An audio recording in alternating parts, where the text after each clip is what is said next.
Bonjour, comment vas-tu aujourd'hui? C'est Cécile, le tapissier. Alors, je viens de faire une vidéo pour répondre à l'une de mes élèves du programme Tori qui voulait savoir comment elle allait poser son tissu sur un fauteuil crapaud et un fauteuil crapaud avec une bosse. C'est une question difficile, elle a déjà réussi à faire toute la garniture, donc c'est formidable. Et elle avait besoin de quelques indications pour réussir à faire la suite. Donc, je lui ai fait une vidéo, un petit tuto dont je vais te partager un extrait. Euh, donc dans cet extrait de la formation, tu vas voir, je m'appuie sur, mon expérience évidemment, mais mon expérience qui s'est forgée avec l'appui de ressources pédagogiques annexes et notamment le travail de Claude Ossu, de Claude H et de Jean-Jacques Trotwain, dont j'ai utilisé les livres. Je les ai jamais rencontrés en vrai, mais j'ai utilisé les livres et j'ai beaucoup étudié leurs travaux pour pouvoir me faire mon idée à moi sur la manière de poser le tissu correctement sur la bosse et le dossier d'un fauteuil crapaud. Donc je te laisse la possibilité de voir ce mini cours que j'ai réalisé pour Delphine. Il s'agit d'un extrait évidemment. Et voilà, j'espère que ça va t'aider. Tu m'en diras des nouvelles. Donc je te laisse avec le cours. Ça commence tout de suite.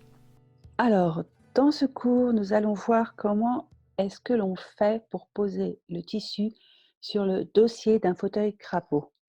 Voilà, alors là, je vous ai mis les images d'une bergère à coussin, une bergère en forme de tonneau à l'arrière, parce que c'est le même principe que sur le fauteuil crapaud. Et donc, je vais juste vous montrer quand même un petit peu comment est-ce qu'on fait pour poser le tissu sur cette bergère-là et après on regarde dans le détail le fauteuil crapaud quand il y a une bosse. Parce qu'il y a aussi parfois des fauteuils crapauds qui n'ont pas de bosse, donc voilà, les 2 versions sont intéressantes à voir.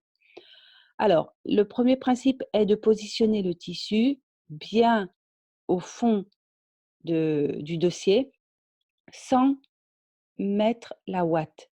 Pour faire les repères de couture sur, un dossier comme celui-ci, il faut absolument le faire sans poser la ouate. Alors vous allez poser le tissu bien vertical et comme le dossier est en creux, très courbé, très arrondi, le tissu va forcément remonter sur le dessus. Je vais vous montrer après, il y a d'autres schémas que je vais pouvoir vous montrer. Vous allez bien positionner, dans le creux en bas, ainsi que dans les angles, partout, avec des houseaux en tendant au maximum. Et vous allez commencer à, vous voyez ici, le tissu n'est pas coupé, mais il tire beaucoup. Donc vous allez commencer à le couper pour pouvoir l'assouplir, pour pouvoir assouplir le tissu et commencer à pouvoir donner la forme comme il faut. Si ça tire encore, peut-être qu'il faut ici démonter un petit peu des houseaux pour permettre au tissu de remonter plus vers le haut. Comme d'habitude, le tissu doit remonter vers le haut. Ensuite, une fois que vous avez fait ça, vous allez prendre des repères. Un crayon que vous allez faire glisser tout autour comme ceci, pour reprendre le repère. Et puis vous allez prendre des repères sur le tissu et sur la carcasse pour savoir quand vous allez démonter le fauteuil, pour savoir exactement où était positionné le tissu. Quand vous allez démonter le tissu, excusez-moi, j'ai dit le fauteuil, quand vous allez démonter le tissu, vous aurez des repères pour pouvoir quand vous reviendrez après. Voilà. Donc c'est vraiment important de bien tracer en posant le crayon bien vertical le long du dossier. Je vous laisse regarder cette petite vidéo, comme ça on voit bien. Comme vous pouvez voir, j'ai bien positionné le tissu à plat sur l'assise du fauteuil et le crayon vient glisser, coller au dossier pour tracer à peu près 1,5 cm sur la base de la courbe. Voilà, ici aussi le tracé est fait. Alors vous voyez par exemple, je prends comme repère un assemblage sur la carcasse. Comme ça, le repère, il est fixe et je suis sûre qu'il ne va pas changer après. Et puis je marque sur le tissu en fin de compte. Comme ça, je sais que cette marque-là colle avec cet assemblage. Voilà, après il va falloir, comme le tissu est en forme, c'est-à-dire que, le tissu il a une courbe comme le dossier est, très creusé, très arrondi, il va falloir créer une jupe et c'est là qu'on va commencer à parler du crapaud spécifiquement. Juste avant ça, je vais vous montrer que quand on pose le tissu sur le fauteuil, une fois qu'on a fait la jupe, il va falloir positionner. Au début, vous allez peut-être avoir l'impression que c'est mal fait et que ça déborde, mais à force de tirer et de repositionner exactement avec les repères, vous allez voir, ça va complètement disparaître et heu, la jupe va complètement disparaître. Il faut fabriquer cette jupe dans une toile très solide et je vous conseille de coudre au moins 2 fois sur la couture. Alors, comment est-ce qu'on positionne le tissu pour pouvoir prendre des repères? Donc, comme toujours et comme vous l'avez déjà fait avec la toile blanche, le tissu, il se place au centre dans le droit fil, bien, bien droit. Vous voyez ici, ils ont simulé le jonc, en fait la tringle, ou ils appellent ça ici la tringle. Ça, c'est tiré du livre de Trotwain. Dans cette petite vidéo, c'est des références que j'ai prises sur le livre de Trotwain, de Claude H et de Claude Ossu. Donc le tissu est bien vertical au centre, le droit fil est bien vertical au centre pour que le tissu puisse remonter sur les côtés, pour donner bien la forme, d'accord? Il va falloir tracer et puis cranter pour pouvoir, voilà, il a fait des hachures sur le bas du dossier pour pouvoir, tourner correctement, ainsi que sur les bras. Vous allez faire le dossier et les bras dans des morceaux différents. Mais il y a 2 techniques et c'est ça qu'on va voir tout de suite. Donc ici, vous avez, les flèches qui vous montrent vraiment le sens du tissu. Donc là, il est à 45°, ici, il est à l'horizontale. Voilà, vous allez à chaque fois, mais en fait, je vous conseille quand même de faire attention à, la manière, dont se travaille le tissu que vous avez parce que selon les tissus, ça va être quand même un petit peu à chaque fois différent. Il faut vraiment y aller au feeling. Et ici, en pointillé, sur ce schéma-là, vous avez les montants du dossier en bois. À l'arrière, il y a les montants du dossier en bois. Et donc là, en fait, il dit qu'à cet endroit-là, voilà, il va falloir faire une coupe en Y pour pouvoir passer le tissu à droite et à gauche. Là, c'est encore une prise de tissu. Ça, c'est tiré sur le livre de Claude Ossu. Donc, il fait la prise de tissu, la prise de mesure sur une grande banquette. Donc, vous voyez, il a bien positionné le tissu partout, posé des houseaux dans la bosse, posé des houseaux en bas et il va faire le tracé à 1 centimètre le long de la bosse. Je voulais attirer votre attention sur une chose, c'est que Claude H et Claude Ossu ont 2 techniques différentes. Claude Ossu, et c'est moi la technique que j'utilise parce que je trouve que c'est la plus facile, fait le dossier en une seule pièce. C'est-à-dire qu'il va poser le tissu, hem, sur le haut et sur le bas.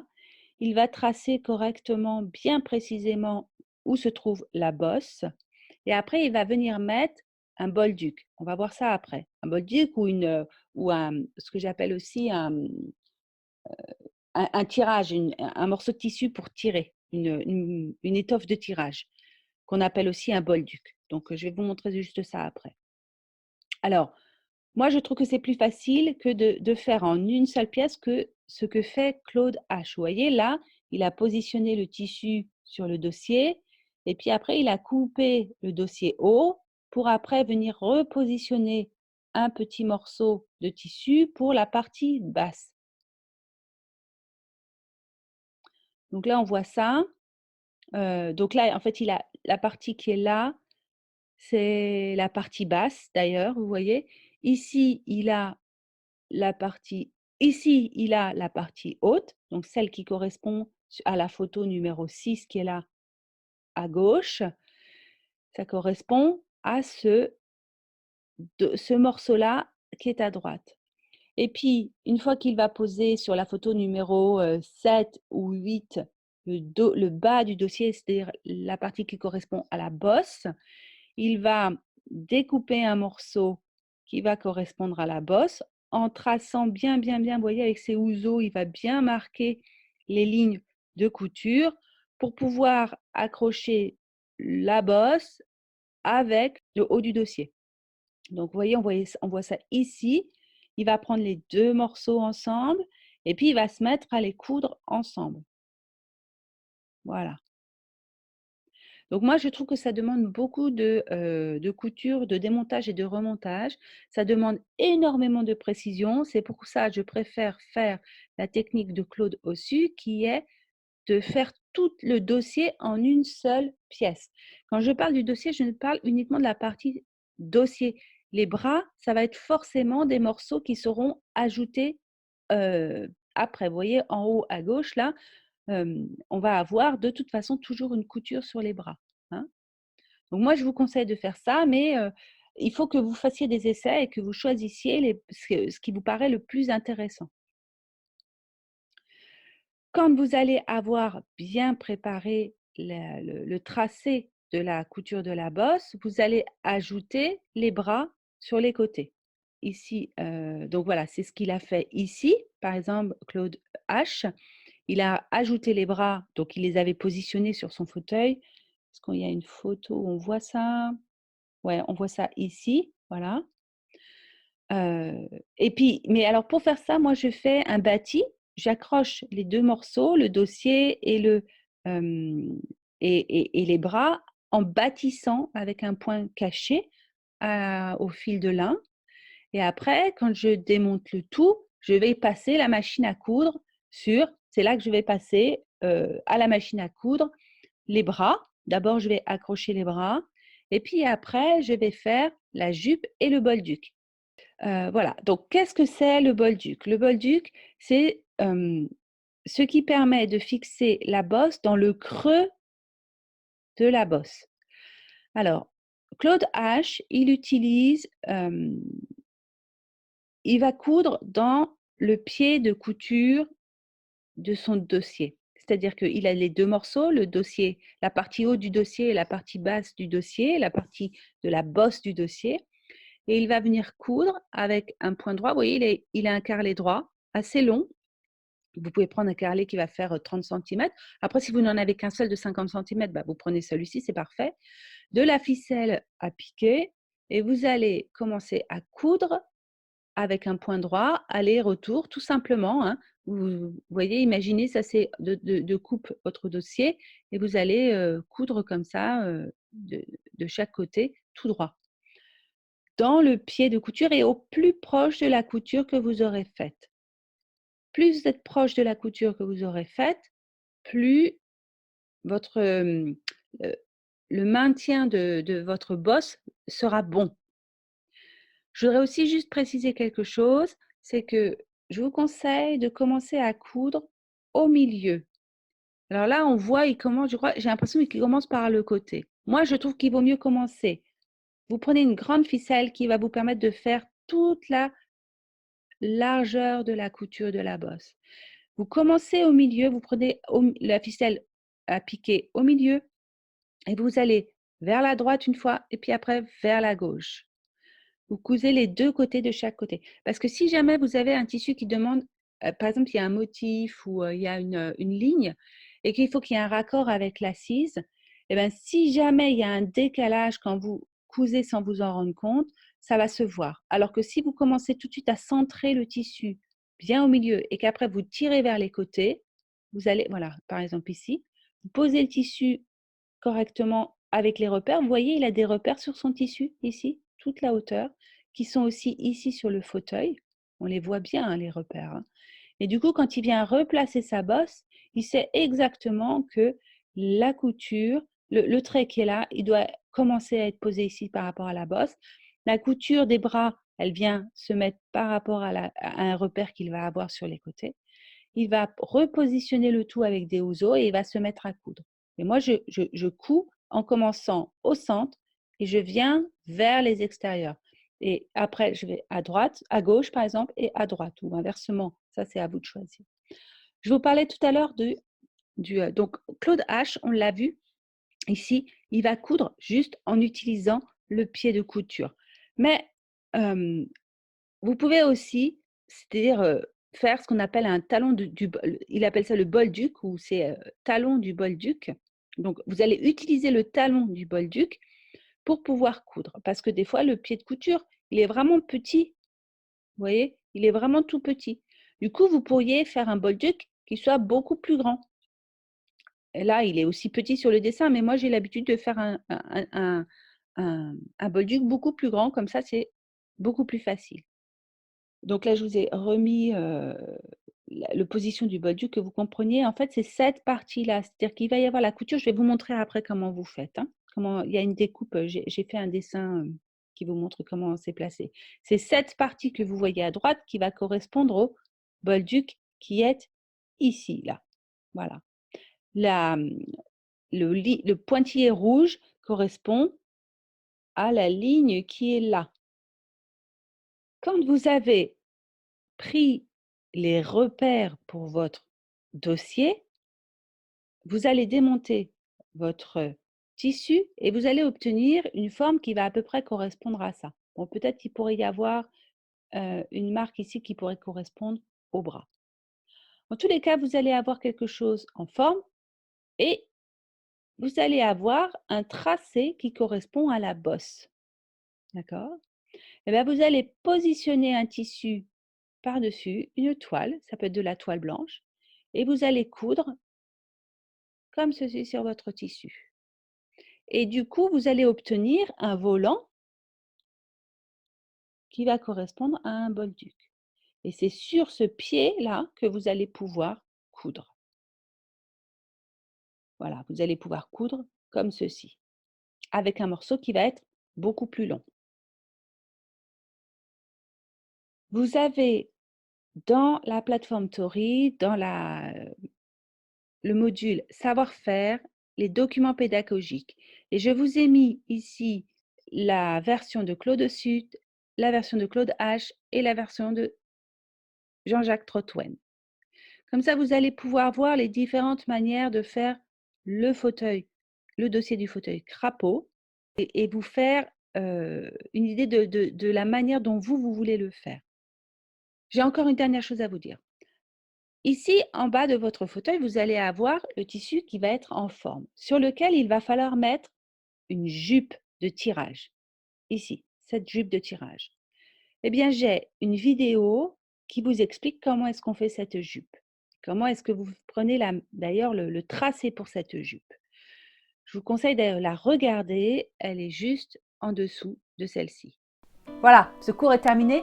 J'espère que ça t'a plu et que ça va t'aider pour réussir à poser le tissu correctement sur ton fauteuil crapaud avec une bosse. Si cette vidéo t'a plu, eh ben, je te propose une chose. En fait, je t'en propose deux. D'abord, tu peux télécharger l'atelier t'inscrire.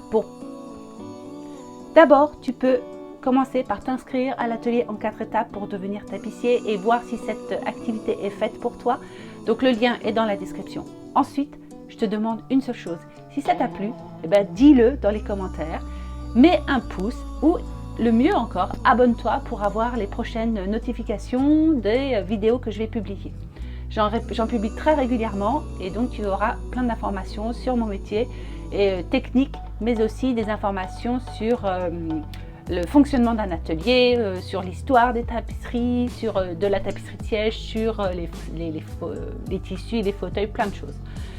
Voilà, donc je te dis à bientôt pour la prochaine vidéo et je te souhaite un bon travail de création avec ton crapaud. Salut!